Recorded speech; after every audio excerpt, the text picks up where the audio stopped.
when I became kind of persuaded of a more typological approach, or even like a literary approach to the Bible, was reading Meredith Klein's Images of the Spirit. And it was in Meredith Klein's Images of the Spirit when he tied in Genesis 1:2, which is, now the earth was formless and void, and the Spirit of God was hovering over the surface of the deep, with Deuteronomy 32, I believe it's verse 11, where it talks about how Israel is in a tohu, was in a desert waste. And what he picked up on is that in Genesis 1, God takes this formless and void place and he makes it very good. And then he has a Sabbath rest and he has a place where his image bearers can dwell. Then in Deuteronomy 32, God takes Israel up out of Egypt, which was this formless and void place, and he brings them into a very good land. And right off the bat, that kind of just shifted everything for me, because, you know, when you think of Genesis 1:2, everybody wants to debate, well, is this some sort of chaotic place or whatever it is? And in a sense, it's a place where you can't live. It's not a place where you get to enjoy the presence of God.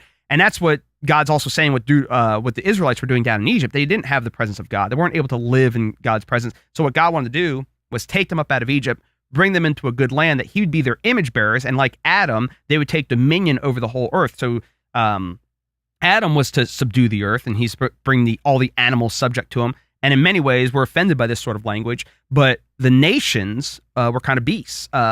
Even Pharaoh kind of had a serpent's head and everything else. If you think of his, kind of gold stuff on him, he was a serpent to be destroyed and to be put down. And so Israel was to go into the nations, and just as Adam was to subdue the earth, so the Israelites were to subdue all things. And so it was in reading Meredith Klein's Images of the Spirit that kind of created the radical hermeneutical shift that you begin to hear these echoes. And even one of the other things that's really fascinating with Deuteronomy 32.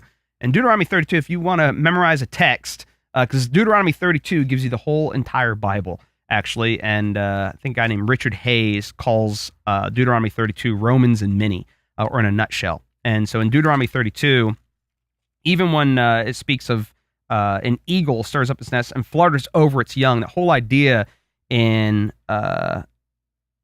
32 verse 11, it says that when he's kind of hovering over him, that's the same language of the Spirit of God hovering over the surface of the waters in Genesis 1:2. And so in many ways, Genesis 1, even verse 1 and verse 1:2, kind of begins to lay out, even there, many aspects of what's going to go on in the rest of creation. We see that with Noah in his ark when he's over the waters. It's very similar language of what's going on here in Deuteronomy 32, also what's going on in Genesis 1:2, which is also what we see going on with Moses when he's in the little basket in the Nile.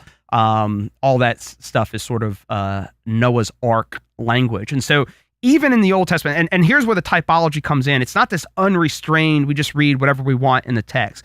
But what we're looking for from the text are these sorts of affirming echoes that, like, when Moses is using this language, and even if you think about it, if you're writing a good story or you're telling a good story, you'll use certain language at certain points to recall other events. Or you think of a comedian at the end of his show tying in some other previous material, he's recalling previous material. And so similarly, the biblical author, when he's writing, he's recalling other material. And so whether it's Genesis 1, 1:1 and 1:2, whether it's Noah, whether it's even Moses, or even be it the Israelites coming up out of Egypt, all these things are kind of intertwined and is telling one consistent narrative. So if you were to camp out in Deuteronomy 32, one of the even fascinating things in general, Paul ends up quoting it in Romans chapter 15, that the Gentiles will come and worship God. So God's plan of redemption is kind of laid out here in Deuteronomy 32, and it ties all back in. If you're steeped in Genesis chapters 1 and chapters 2, you'll realize that Deuteronomy 32 is steeped there. And then if you read Romans, you realize that Romans is steeped here. So all these things are kind of interconnected and recall one another.